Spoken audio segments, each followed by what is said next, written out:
Avec plus de 1,2 milliard d'habitants, l'Afrique est le deuxième continent le plus peuplé après l'Asie et représente 16,4% de la population de la planète en 2016. Bonsoir et bienvenue à tous, chers éclaireurs. Aujourd'hui, dans cette nouvelle vidéo, nous allons vous parler des moments les plus embarrassants des célébrités africaines. Alors, si vous êtes prêts, on commence. Faut dire ça à vos postiers, je viens. Et qu'il est là, ça va être pire que ça. Viens vous dire. Si vous revient et qu'il est là, il n'est pas tourné. Mais tout d'abord, voici la question du jour. Quel est l'ancien nom du Mali? Réponse A, le Dahomey. Réponse B, la Haute-Volta. Réponse C, l'île de France. Et réponse D, le Soudan français. À vos claviers, la réponse sera donnée à la fin de la vidéo. Alors comme d'habitude, bon visionnage.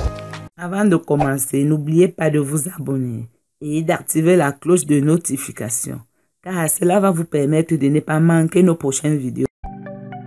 C'est parti.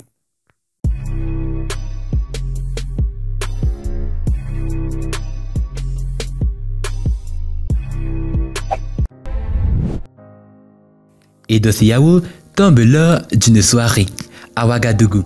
Alors qu'elle prenait part à une soirée à Ouagadougou, le dimanche 22 septembre 2019, Edo Seyawo a trébuché en pleine scène et s'est lourdement écroulé. Fort heureusement pour la star ivoirienne, il y a eu plus de peur que de mal. En effet, dans une vidéo diffusée sur les réseaux sociaux, l'on aperçoit Edo Seyawo en pleine scène tentant de descendre les escaliers quand subitement elle fait un faux pas et s'écroule lourdement avant d'être aidée à se relever. Rappelons que la vidéo s'est répandue sur les réseaux sociaux et de nombreux internautes ont salué le mental de fait affiché par Edo Seyawo qui est resté souriante après sa chute. Quoi qu'il en soit, les téléspectateurs ont eu beaucoup de sourires aux lèvres. DJ Arafat tabasse un fan en plein concert. L'artiste ivoirien du coupé décalé, Arafat Didier, a posté une vidéo sur sa page Facebook le dimanche 6 mars. Feu Arafat Didier avait posté une vidéo sur sa page Facebook, dans laquelle on aperçoit l'artiste sur un podium en plein spectacle. Visiblement, la scène se déroulait sur la place Figayou, dans la commune de Yopougon, pendant un concert. En suivant les images, on voit un fan suivi du public en lice et s'approcher sur le robot. Le fan en euphorie a failli renverser l'artiste qui a réagi violemment en lui assénant un puissant coup de pied. Les gardes de corps également imiteront Arafat en projetant le fan au sol. En visionnant la vidéo, on constate que Feu Arafat Didier avait réagi. Ainsi passé qu'il n'a pas apprécié perdre l'équilibre. L'artiste de son côté justifiait son geste en écrivant sur sa page Facebook que le fan aurait injuré sa mère quelque temps avant. Alassane Ouattara incite les journalistes occidentaux. Après avoir accompli son devoir civique, le président Ouattara s'est voulu très remonter contre des journalistes occidentaux. Le chef de l'État n'a d'ailleurs pas manqué de leur cracher ses vérités. Candidat à sa propre section, le président Alassane Ouattara s'est rendu aux urnes à la mi-journée du samedi 31 octobre 2020 pour accomplir son devoir de citoyen. Cette élection présidentielle qui s'était déroulée le 31 octobre 2020 était en fait prise entre le marteau des tenants du pouvoir qui entendent respecter le calendrier constitutionnel et l'enclume des opposants qui appellent plutôt un report de ce scrutin à coup de désobéissance civile et de boycott actif. Résultat de cette dichotomie, c'est que l'on note de nombreuses manifestations à travers la Côte d'Ivoire. Le scrutin n'a d'ailleurs pu se tenir dans d'autres localités. C'est dans cette atmosphère survoltée que certains journalistes ont interrogé le président Alassane Ouattara sur l'épineuse question de son troisième mandat ainsi que l'opération de vote de séjour. La réponse ne se fait pas attendre. Le chef de l'État, Alassane Ouattara, s'est voulu, on ne peut plus, incisif vis-à-vis de ses interlocuteurs des journalistes occidentaux. Et puis vous devez arrêter d'imposer les normes de l'Occident aux Africains. Nous sommes suffisamment majeurs pour gérer notre pays. Nous le faisons en fonction de nos objectifs, les a-t-il lancé sur un ton très ferme, avant d'ajouter « La Côte d'Ivoire est un pays qui est sorti de crise, qui a besoin de stabilité. Et c'est au nom de cette stabilité que j'ai personnellement accepté de faire ce mandat auquel j'ai renoncé. Donc je crois que ça suffit comme ça. Je vous remercie. » a-t-il martelé. Ça c'est leur problème. En France, vous aviez combien de mandats avant que Sarkozy ne change la Constitution? Aux États-Unis, avant que Roosevelt ne change la Constitution, il y avait combien de mandats? En Chine, Il y a combien de mandats? Il n'y a pas de limitation de mandat. En France, il n'y avait pas de limitation de mandat jusqu'il y a 20 ans. Ce pays est un pays jeune. Nous voulons la stabilité, nous voulons l'organiser. Et en Allemagne, Madame Merkel est en train de faire son 4e mandat. Pourquoi vous n'en faites pas un problème? En Italie, c'est la même chose. Et puis vous devez arrêter d'imposer des normes de l'Occident aux Africains. Nous sommes suffisamment majeurs pour gérer nos pays. Nous le faisons en fonction de nos objectifs. La Côte d'Ivoire est un pays qui est sorti de crise, qui a besoin de stabilité, et c'est au nom de cette stabilité que j'ai personnellement accepté de faire ce mandat auquel j'avais renoncé. Donc je crois que ça suffit comme ça. Je vous remercie. Wizkid et Tiwa Savage. Ils s'embrassent lors d'un concert à Paris. Tiwa Savage et Wizkid ont toujours réfuté les rumeurs selon lesquelles ils sont en couple. Mais des vidéos d'eux lors d'un concert à Paris laissent croire que leur relation est en fait plus que platonique. Les deux se sont produits sur scène à Paris samedi et ils ont montré une fois de plus combien le amour est profond. Alors que le duo interprétait le clip Malo, ils ont échangé un baiser langoureux, suscitant une pluie de commentaires sur les réseaux sociaux. L'artiste camerounais Malors, hospitalisé après avoir été tabassé dans une boîte de nuit avec des balles de baseball. Malors, hospitalisé après avoir été tabassé dans une boîte de nuit. Je suis à l'hôpital. Je viens de me faire violemment agresser sur scène au OG Club. Rendez-vous au tribunal. S'est exprimé l'auteur de Ça sort comme ça sort. Selon certaines sources, des individus munis de battes de baseball se sont précipités sur la scène pour en découdre avec le rappeur présent dans la boîte pour célébrer l'anniversaire d'un de ses proches collaborateurs, Daddy Chanel. Dans une mini-vidéo de quelques secondes qui circulait sur les réseaux sociaux, on voit une femme assise tenant une batte de baseball et qui en a fait usage sur le pied droit de Malors le Viber, alors sur la scène. On peut écouter Malors se crier en ces mots. Et ce n'est pas la sorcellerie ça.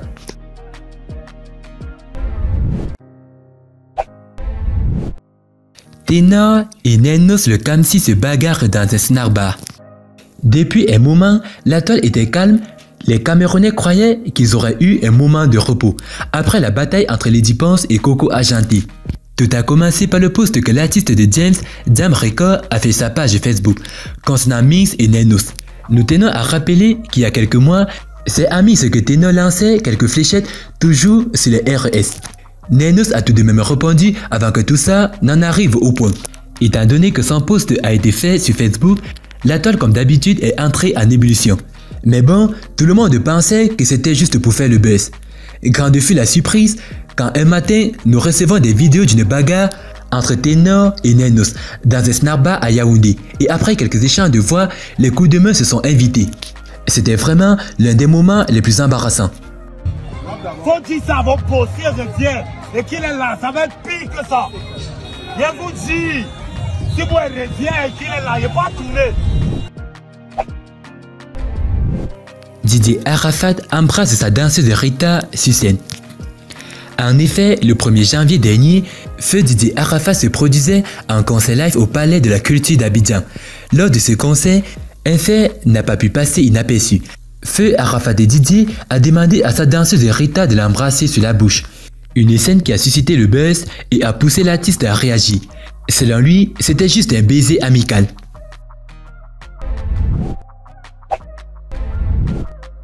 L'artiste Fally Ipupa reçoit une gifle au Cameroun. Souvent quand certains artistes africains réussissent et vont s'installer en Europe pour poursuivre leur carrière, les mêmes gifleurs disent que cet artiste fuit ses origines. En effet, c'était un vendredi. Alors qu'il s'apprêtait à se produire dans un snack bar à Yaoundé, la star de la musique congolaise a été giflée par un individu. Après cet incident, il a dénoncé le comportement du public camerounais qui ne semblait pas s'émouvoir. Un homme m'a giflé quand je rentrais dans une salle au Cameroun. Au lieu de prendre ma défense, les gens riaient plutôt, alors je suis retourné dans la voiture, j'ai quitté les lieux. Fally Ipupa avait déclaré que c'était lui l'artiste qui avait giflé un fan de la sorte. L'information allait faire le tour du monde. Pas sûr que Fally Ipupa aille encore au Cameroun.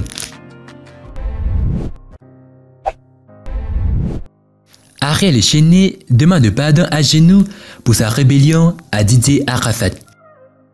Invité au concert de Didier Arafat le samedi 29 décembre 2018, Ariel Cheney a gratifié le public d'un acte diversement apprécié. Le jeune talent du coupé décalé a demandé pardon à son ex-mentor pour s'être rebellé contre lui, il y a plus d'1 an maintenant, et c'est à genoux qu'il l'a fait. Annoncé par feu Didier Arafat, d'un air de conquérant, Ariel Cheney arrive sur la scène, la tête baissée. Au bout de quelques secondes passées à regarder Arafat et Didier, qui rôdaient autour de lui, comme un félin autour de sa proie, le poulain fléchit genoux, puis se relève pour parer. À la suite de cela, Didier Arafat affirme « Il est venu pour vous. Et il a quelque chose à nous dire, à nous les Chinois. » Ariel Cheney prend la parole, il est déclare sous les vivats de la foule qui scande aussi son nom. « Je suis venu vous dire une seule chose. Un enfant va beau grandir, mais il ne peut jamais oublier son papa. » Puis la foule de lui demander à nouveau de se mettre à genoux, au cri de « à genoux, à genoux ». Il s'exécute avec humilité. Une scène qui ressemblait à une capitulation plutôt qu'un repenti.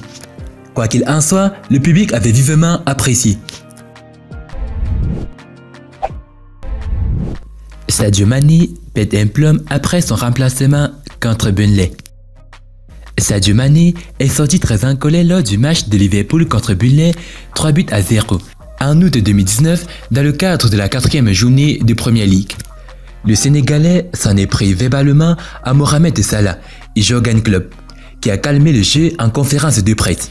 Sadio Mané n'a pas savouré le succès de Liverpool contre Burnley 3-0 le samedi. Le Sénégalais buteur pour la 4e journée de Premier League a explosé après son remplacement à la 85e minute, alors que Divock Origi pénétrait sur le terrain. Sadio Mané s'en est pris vivement à son entraîneur Jürgen Klopp. Il reprochait au technicien allemand de l'avoir remplacé lui plutôt que Mohamed Salah. Il pointait du doigt au passage sur une occasion vendagée par l'Égyptien Mohamed Salah, qui a préféré tenter une frappe entre deux défenseurs plutôt que de lui donner le ballon, seul dans la surface. Mondial 2014. Alexandre Song donne un coup de poing à Mandzukic. En effet, Alexandre Song avait été expulsé en Coupe du Monde 2014 au Brésil. Lors de la rencontre Cameroun-Croatie, il avait pris un carton rouge direct après avoir donné un coup de coude volontairement dans le dos de l'attaquant croate Mandzukic, alors que le Cameroun était mené 1-0. À 11 contre 10, la Croatie marquera 3 autres buts en deuxième mi-temps. Ce geste d'Alexandre Song fut non seulement l'un des moments les plus embarrassants, mais aussi l'un des moments les plus bizarres. Le président Alassane Ouattara se présente aux élections de 2020. Ouattara, je ne serai pas candidat et après, je serai candidat.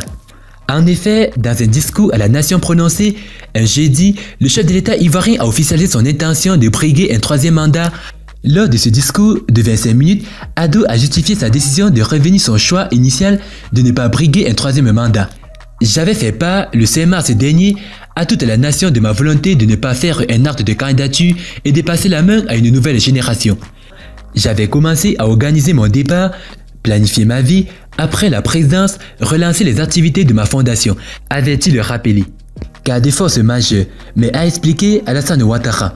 Le décès soudain, le 8 juin, d'Amadou Gon Coulibaly, candidat et dauphin désigné, a tout changé.